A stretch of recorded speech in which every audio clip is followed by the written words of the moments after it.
El reloj profético, Israel, Irán y la batalla final anunciada en las Escrituras.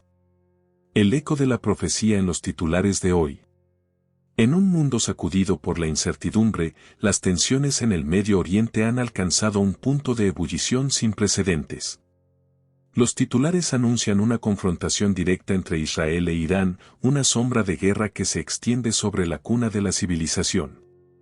Observadores internacionales y analistas militares debaten sobre las posibles consecuencias de una escalada, temiendo un conflicto regional de proporciones catastróficas. Pero, ¿y si estos eventos, que parecen caóticos y nuevos, fueran los ecos de un guión divino escrito hace más de 2600 años? ¿Estamos simplemente observando la historia, o estamos viendo el cumplimiento de la profecía ante nuestros propios ojos? Muchos teólogos y estudiosos de la escatología bíblica consideran a la nación de Israel como el reloj profético de Dios. Una nación cuyo estado y circunstancias sirven como un marcador divinamente ordenado para entender el plan de Dios para el fin de los tiempos.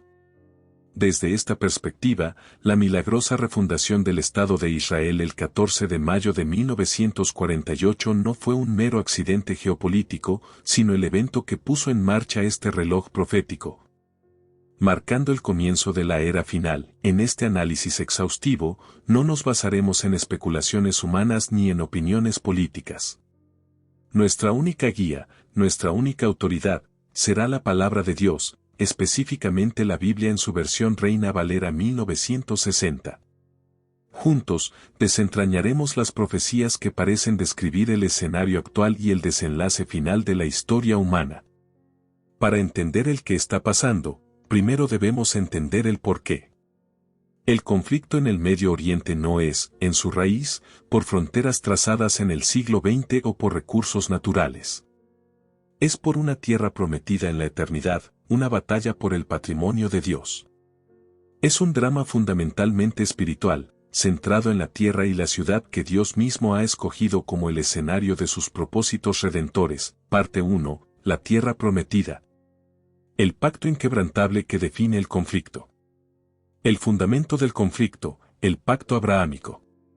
Para comprender la persistencia del conflicto en el Medio Oriente y la centralidad de Israel en la profecía, es imperativo remontarse al origen de la promesa divina. En el libro del Génesis, Dios establece un pacto con un hombre llamado Abraham, cuyo nombre más tarde cambiaría a Abraham. Este pacto, conocido como el pacto abrahámico, es el fundamento legal y espiritual sobre el cual descansa toda la historia posterior de Israel. A diferencia de otros pactos, como el mosaico, que era condicional a la obediencia del pueblo, el pacto abrahámico es de naturaleza incondicional. Esto se demuestra de manera dramática en el ritual descrito en Génesis capítulo 15. En la antigüedad, para sellar un pacto solemne, ambas partes caminaban entre las mitades de animales sacrificados, implicando que si alguna de las partes rompía el acuerdo, sufriría el mismo destino que los animales. Sin embargo, en esta ocasión, Dios induce un sueño profundo en Abraham y es una manifestación divina, simbolizada por un horno humeando y una antorcha de fuego, la que pasa sola por entre los animales divididos.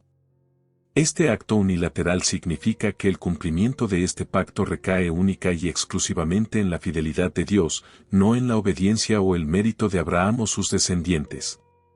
El núcleo de este pacto es una promesa de tierra. La Biblia lo registra con una claridad inequívoca: en aquel día hizo Jehová un pacto con Abraham, diciendo, a tu descendencia daré esta tierra, desde el río de Egipto hasta el río grande, el río Eufrates. Génesis 15:18, RVR 1960. Este territorio, que abarca una extensión mucho mayor que la del Israel moderno, fue entregado como una herencia divina. Esta promesa es la razón subyacente de por qué esta franja de tierra ha sido, y seguirá siendo, la más disputada del planeta. No es simplemente un conflicto por territorio, sino una contienda contra un decreto divino. Un pacto eterno para una tierra eterna. La naturaleza incondicional del pacto se ve reforzada por su duración, es un pacto perpetuo. En Génesis capítulo 17, Dios reafirma su promesa, declarando, y estableceré mi pacto entre mí y ti, y tu descendencia después de ti en sus generaciones, por pacto perpetuo, para ser tu Dios. Y él de tu descendencia después de ti. Y te daré a ti, y a tu descendencia después de ti, la tierra en que moras, toda la tierra de Canaán en heredad perpetua, y seré el Dios de ellos. Génesis 17, 7-8, RVR 1960. La palabra perpetuo es clave. A pesar de los siglos de desobediencia, los exilios a Asiria y Babilonia, y la diáspora global que duró casi 2000 años, la promesa de Dios sobre esta tierra para el pueblo judío nunca ha sido revocada. El regreso de los judíos de todas partes del mundo y la fundación del Estado de Israel en 1948 es, para muchos teólogos, una prueba tangible y asombrosa de la fidelidad de Dios a este pacto eterno. Este pacto inquebrantable es la razón por la cual Israel, a pesar de los constantes intentos de aniquilarlo, no puede ser borrado del mapa, como anhelan sus enemigos. Salmo 83, 4. El conflicto actual es, por lo tanto, la manifestación moderna de una lucha milenaria contra el propósito declarado de Dios para esta tierra y este pueblo.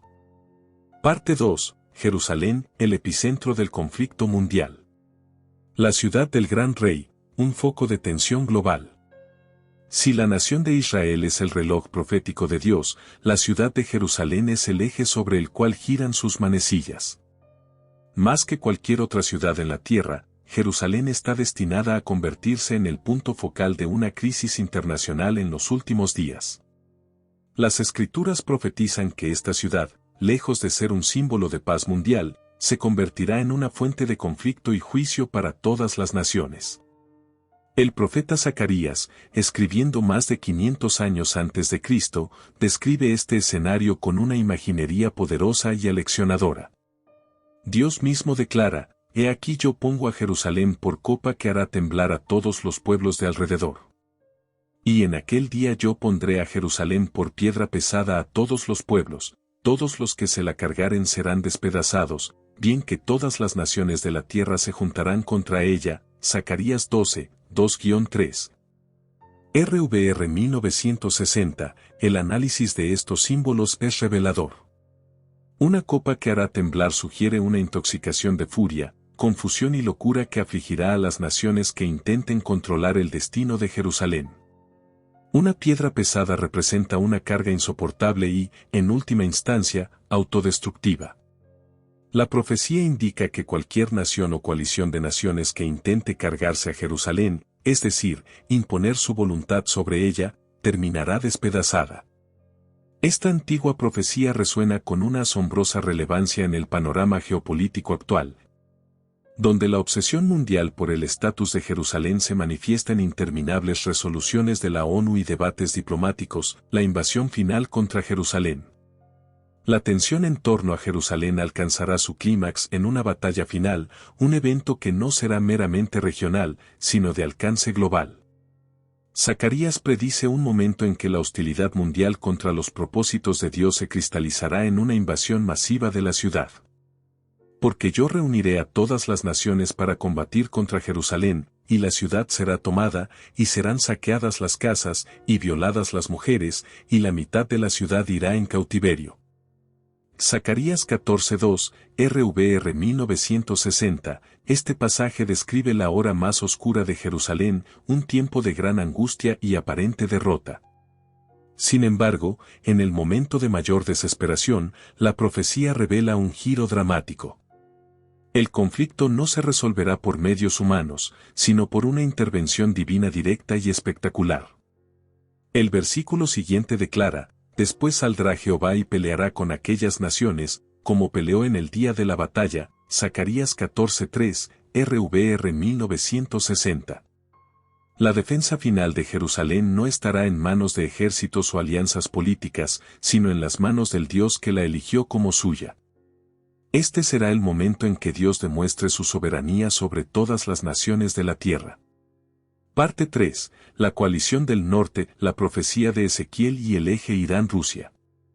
El plano de la invasión, Ezequiel 38 y 39. En el corazón del análisis profético sobre las tensiones actuales en el Medio Oriente se encuentran los capítulos 38 y 39 del libro de Ezequiel. Escrita durante el exilio babilónico, hace unos 2600 años, esta profecía detalla una futura invasión masiva contra Israel, liderada por una coalición de naciones del norte. Muchos analistas contemporáneos ven en esta antigua profecía un asombroso paralelismo con la alineación geopolítica actual, particularmente el eje emergente entre Rusia, Irán y Turquía. La profecía establece condiciones específicas para esta invasión. Ocurrirá al cabo de años, Ezequiel 38, 8, en los postreros días, Ezequiel 38 horas y 16 minutos, un claro indicador escatológico. El ataque se dirigirá contra un Israel que ha sido recogida de muchos pueblos y que habita en su tierra con una sensación de seguridad. El texto dice que morarán confiadamente, Ezequiel 38, 8, y en una tierra indefensa, gentes tranquilas que habitan confiadamente, todas ellas habitan sin muros, y no tienen cerrojos ni puertas, Ezequiel 38 horas y 11 minutos. Este detalle es crucial y objeto de intenso debate, ya que el Israel moderno, aunque próspero y reunido, vive en un estado de alerta constante y ciertamente no sin muros. Esto ha llevado a algunos a teorizar que un evento previo, como una guerra regional, debe ocurrir primero para crear esta falsa sensación de paz. Identificando a los invasores. La profecía nombra a los participantes de esta coalición invasora, liderada por una figura enigmática: hijo de hombre, pon tu rostro contra Gog en tierra de Magog, príncipe soberano de Mesec y Tubal. Y profetiza contra él, Ezequiel 38, 2, RVR 1960. La identificación de estas naciones es uno de los temas más debatidos en la profecía. Es importante, para un análisis completo, reconocer otras interpretaciones académicas. Algunos eruditos ven a Gog no como una nación futura específica, sino como un símbolo del enemigo arquetípico de Dios. En esta visión, Ezequiel podría haber estado usando a Babilonia, el gran opresor de su tiempo, como modelo para describir a un enemigo final y definitivo. Desde esta perspectiva, la profecía no busca identificar naciones modernas, sino asegurar a Israel que Dios derrotará a cualquier poder maligno que se levante contra su pueblo en los últimos días. La motivación y el desenlace. La profecía presenta una profunda verdad teológica sobre la soberanía de Dios y la culpabilidad humana. Por un lado, Gog y su coalición atacan por motivos puramente malignos, codicia y odio. El texto dice que conciben un mal pensamiento para arrebatar despojos y para tomar botín, Ezequiel 38, 10-12. Son plenamente responsables de su malicia. Sin embargo, por otro lado, Dios declara: y te quebrantaré, y pondré garfios en tus quijadas, y te sacaré a ti y a todo tu ejército, Ezequiel 38, 4. Dios, en su soberanía, utiliza la ambición pecaminosa del hombre para lograr su propio propósito superior. Te traeré sobre mi tierra, para que las naciones me conozcan, cuando sea santificado en ti, oh Gog, delante de sus ojos, Ezequiel 38 horas y 16 minutos. La derrota de esta vasta armada no es el resultado del poderío militar israelí. Es una destrucción sobrenatural, orquestada directamente por Dios. La Biblia describe una serie de juicios cataclísmicos.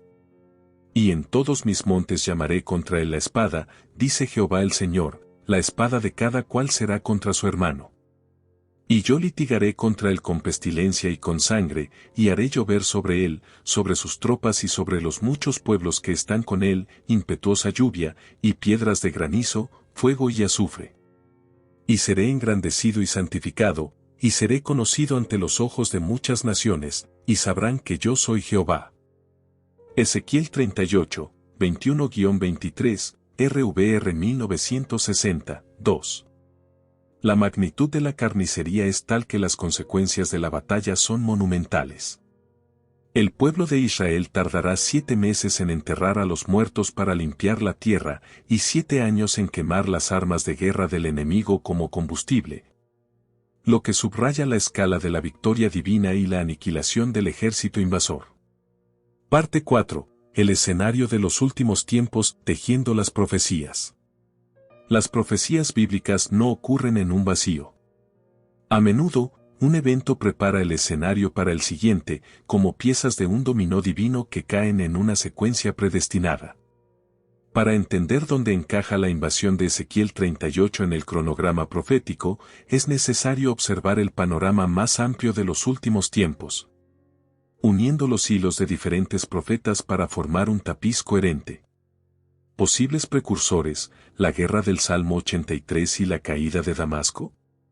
Como se mencionó, la invasión de Ezequiel 38 ocurre cuando Israel habita con una sensación de seguridad. ¿Cómo podría Israel alcanzar tal estado en medio de un vecindario tan hostil?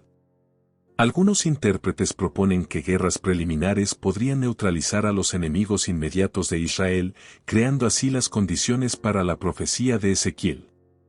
La teoría de la guerra del Salmo 83, una teoría popular, defendida por autores como Bilsalus, sugiere que el Salmo 83 no es solo una oración imprecatoria, sino una profecía de una guerra futura. Este salmo describe una confederación de enemigos que comparten frontera con Israel, Edom, los ismaelitas, Moab, Amón, Filistea, Tiro, etc., los cuales no se mencionan en la coalición de Ezequiel 38. Su objetivo declarado es siniestro. Venid, y destruyámoslos para que no sea nación, y no haya más memoria del nombre de Israel, Salmo 83, 4.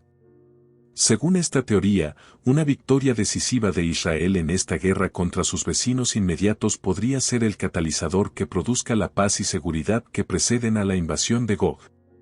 Es crucial señalar que, si bien es una construcción lógica interesante, la Biblia no vincula explícitamente el Salmo 83 como un precursor directo de Ezequiel 38, la profecía de la caída de Damasco. Isaías 17 contiene una profecía devastadora contra la capital de Siria. He aquí que Damasco dejará de ser ciudad, y será montón de ruinas, Isaías 17:1. Existe un debate sobre si esta profecía se cumplió completamente en la antigüedad con la conquista asiria en el 732 a.C. o si espera un cumplimiento final y literal en el futuro. Dado que Damasco es una de las ciudades habitadas continuamente más antiguas del mundo, la destrucción total de Damasco en un conflicto moderno alteraría drásticamente el equilibrio de poder en la región y podría ser otro evento que prepare el escenario para las profecías posteriores. El marco de Daniel, la semana 70 y el anticristo. El profeta Daniel proporciona el cronograma maestro para los eventos de los últimos días que involucran a Israel. Su profecía de las 70 semanas, Daniel 9, 24-27, describe un periodo de 490 años proféticos decretados sobre el pueblo judío y Jerusalén. 69 de esas semanas, 483 años, se cumplieron históricamente, culminando con la primera venida del Mesías. Esto deja una semana final, un periodo de 7 años, que la mayoría de los eruditos futuristas identifican como la tribulación. Este periodo de 7 años comienza cuando un futuro líder mundial, a quien la Biblia llama el anticristo, confirmará el pacto con muchos por una semana, es decir, por 7 años, Daniel 9:27. Este pacto, probablemente un tratado de paz o seguridad que involucra a Israel, traerá una falsa sensación de estabilidad. Sin embargo, a la mitad de los 7 años, 3 años y medio, este líder romperá el pacto. Hará cesar el sacrificio y la ofrenda en un templo judío que, para entonces, deberá haber sido reconstruido en Jerusalén, y cometerá un acto de profanación suprema. Este es el evento que Jesús mismo identificó como la abominación desoladora de que habló el profeta Daniel, Mateo 24:15. Este acto blasfemo marca el inicio de la gran tribulación, un tiempo de angustia sin precedentes para Israel y el mundo. El imperio final, la bestia y misterio Babilonia. El sistema político del anticristo es descrito proféticamente como un renacimiento del imperio romano, simbolizado en las visiones de Daniel como una bestia terrible con 10 cuernos, que representan una confederación de 10 naciones o reyes que le darán su poder y autoridad. Este imperio final ejercerá un dominio global. Junto a este poder político, Apocalipsis describe un sistema global religioso y económico que lo apoya, personificado como una gran ramera llamada Misterio, Babilonia la Grande. La madre de las rameras y de las abominaciones de la tierra, Apocalipsis 17:5. Esta Babilonia misteriosa no es necesariamente la ciudad literal reconstruida, sino que representa la culminación de toda la rebelión humana contra Dios, iniciada en la Torre de Babel. Se caracteriza por la idolatría, la adoración del hombre y del sistema en lugar de Dios, el materialismo desenfrenado y la persecución violenta de los verdaderos creyentes. Parte 5. El desenlace, la venida del Rey y la restauración final. La batalla de Armagedón. La confrontación final de la historia humana no es la batalla de Gog y Magog descrita en Ezequiel, sino la que se conoce como la batalla de Armagedón. Este término, derivado de Apocalipsis 16:16, se refiere a la culminación de la campaña mundial contra Jerusalén, donde los ejércitos del mundo, reunidos por el Anticristo, se congregan para el asalto final contra Israel. Es en este punto culminante de la rebelión humana que Cristo mismo interviene. El regreso del Mesías. El clímax de la historia no es una victoria humana, sino el regreso físico, visible y glorioso de Jesucristo a la tierra. El profeta Zacarías predijo este evento con una precisión asombrosa: después saldrá Jehová y peleará con aquellas naciones, como peleó en el día de la batalla.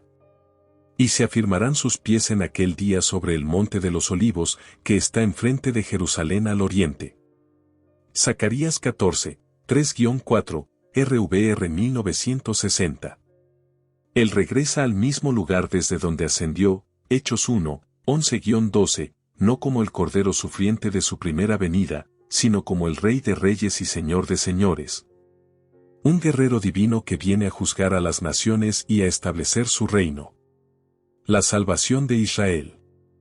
En el momento de su regreso, en medio de su mayor angustia, la nación de Israel finalmente reconocerá a su Mesías.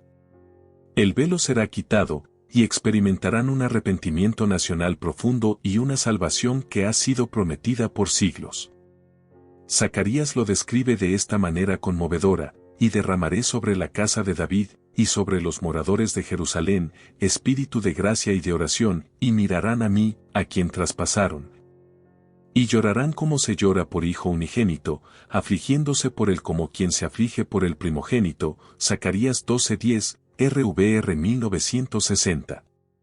Este es el momento de la salvación nacional de Israel, el cumplimiento de las promesas del nuevo pacto, donde Dios escribirá su ley en sus corazones. Aclarando las batallas de Gog y Magog. Es crucial para un análisis preciso hacer una distinción importante que a menudo causa confusión. La Biblia habla de dos batallas distintas que involucran los nombres Gog y Magog. La batalla de Ezequiel 38-39, como se ha detallado, esta es una invasión premilenial liderada por una coalición específica del norte. Su propósito divino es que Dios se santifique y se dé a conocer a las naciones y a Israel. La batalla de Apocalipsis 20, esta segunda batalla ocurre después de los 1000 años del reinado de Cristo en la tierra. En este evento, Satanás es liberado de su prisión por un corto tiempo y saldrá a engañar a las naciones que están en los 4 ángulos de la tierra, a Gog y a Magog, a fin de reunirlos para la batalla. Apocalipsis 28. Esta es la rebelión final y definitiva de la humanidad, que es sofocada instantáneamente por fuego del cielo. La batalla de Ezequiel es un preludio que conduce a la salvación de Israel y al establecimiento del reino. La de Apocalipsis es el epílogo final de la rebelión humana antes del juicio final y la creación de un cielo nuevo y una tierra nueva. El reino milenial.